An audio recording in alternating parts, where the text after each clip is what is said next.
This is PIX on Politics Daily with Dan Mannarino.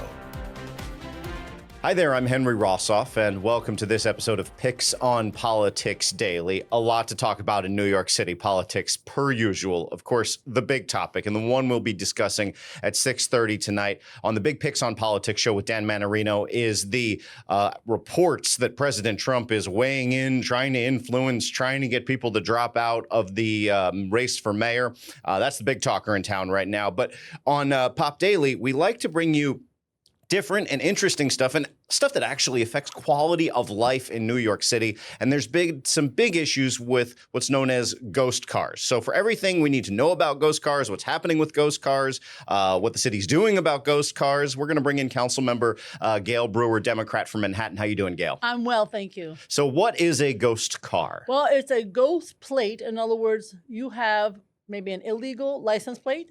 You have covered your license plate. You don't have a license plate. Your license plate doesn't match your registration. So it moves through the city like a ghost. Exactly. And you don't pay for the tolls. And in fact, many of these cars park at hydrants.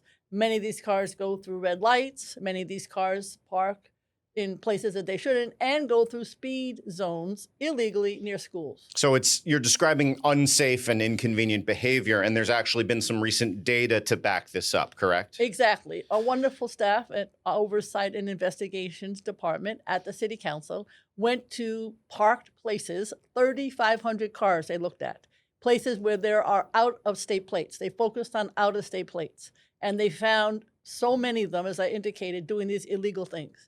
And guess what? They don't pay their fines compared to registered cars. So it's a danger. It's sort of like ghost guns, ghost plates, and then I'll laugh and say some of these illegal smoke shops. It's a situation where people are gaming the system, and it's wrong, and we need to stop it. And how can we stop it? How is the city council and I imagine the state's in play here because it's state license plates, DMV and whatnot. So what is the city doing? How is it working in concert with anything the state might be doing? It's interesting. It is illegal to cover your plate. It is illegal not to have a plate, but I didn't know it was not illegal at this moment to sell an illegal plate. So people are ordering them on Amazon. That's wild. So is it these like letter covering things or what is this? They're actually ordering license plate from out of state to put on their car. And of course, it's not traceable. It's not a real plate. So it doesn't match your registration. You go through Easy Pass without getting charged. So we have to stop that. That's one thing we can do either on the city or the state level. Cannot purchase, cannot sell a license plate. It comes from Department of Motor Vehicles, not from a storefront in Brooklyn.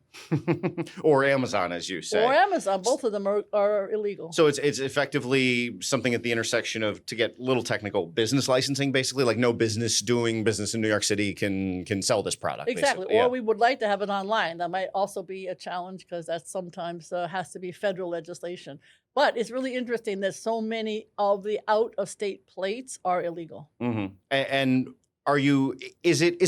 are they coming from real DMVs at all elsewhere and then getting expired and modified? Or what do we know about these out-of-state plates specifically? We don't know a lot. I will say that it was surprising to me that so many of them come from online or from literally there is a storefront in Brooklyn selling them as we speak. And how soon will the council be able to move on this? Of course, things always take time in legislative terms. We've done two things. Obviously, to the credit of the mayor and Port Authority, at the bridges, there's already a task force looking at cars that are coming across with these illegal plates, ghost plates and others. What we suggest in the interim is that the police department go to the locations that my staff went to where there are many complaints about illegal plates and look at the parked cars because that's what we did. And guess what? That's what we found, this huge number of not paying their fines, going through speed lights, going through red lights and parking at hydrants.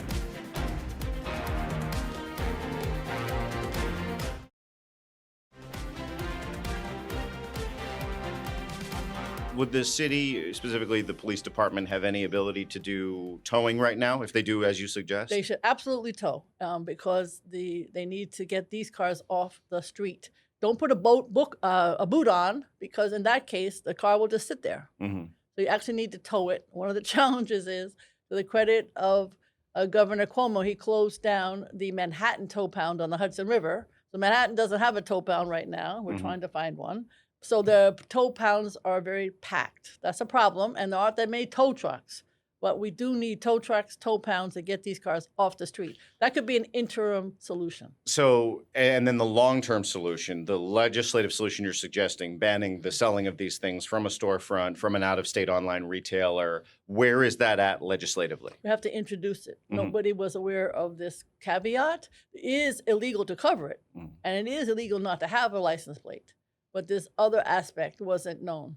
And what else do we need to know about ghost cars operating in the city right now? What else did the committee's research and all that good field work reveal that's important in New York City? Well, it revealed that there are a huge number, the Bronx being number one, of such cars, and that they are could be also in crime. What happens is these are the cars that are often in chases and criminal activity.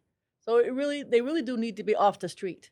And there's a way of capturing them by going, like we indicated, to the neighborhoods where there is the most complaint and 311 complaints. And it becomes less traceable, of course, because the old trend, as I understand it, is, and I'm sure it still happens, is you steal a car to go commit another crime. Now they're skipping that step entirely, and they're using a ghost plate model or ghost car model. Yeah. Yeah, but actually, to your point, though, is many of these ghost plate cars are involved with criminal activity.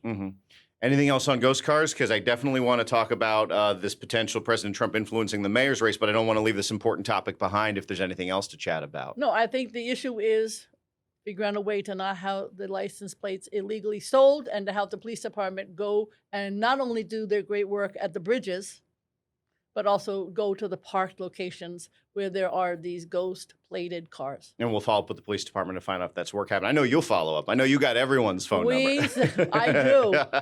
After so many years, I do. But we did send a letter to the police department outlining all of these suggestions. And let's end here just for 1 minute at the end because we can't ignore the news of the day. Your thoughts on these reports that President Trump, perhaps even at the intersection of billionaire John Katzimatidis as sort of a back channel, is trying to influence the the mayoral election, trying to push ahead. It seems like maybe Andrew Cuomo to take on Zohran Mamdani more directly, but at its core, trying to influence city politics. Your thoughts on that? Well, certainly, I believe the president should not get involved at all. We know that Mr. Mayor Adams went to Florida and we understand met with Steve Rytkoff, who is the Middle Eastern, but also a New Yorker, and he met. So I don't know what that conversation was, but I assume it has something to do with this mayoral election. My thought is stay out, Mr. President. Yes, you grew up here, but this is not your city. You moved to Florida. Stay there. Stay out of this situation. Everybody should run. Obviously, if somebody doesn't want to run, that would be the mayor's choice. But I would like to see everybody running as they are now. The one thing I don't understand, and you obviously have this insight from doing this longer than I have, being involved in this New York City politics world longer than I mean, President Trump is polling at like 15, 20. Wouldn't it be a death kiss to anyone he was, presumably getting involved with or pushing forward? He's not popular here, just the raw polling numbers. Your thoughts? No, he's absolutely not popular. I'm not quite sure what the mayor's game plan is, Mayor Adams, to see. I mean, I'm sure that if he was to continue running, continue being mayor for, I would assume, till the end of the year, if not longer, but I assume to the end of the year, given his numbers in terms of the mayoral election, then, he would get another job. But it's just, I don't know what his thinking is on this situation. Stay away, Mr. President. You're not popular here, but it's also wrong for a president to get involved in a local election. Councilmember Gale Brewer, that's all the time we have for today. Next time, we'll revisit the legend that was the Zazawaza situation we were talking about offline. But that'll do it for this edition of PIX on Politics Daily. I'm Henry Rossoff, and wishing you a great day.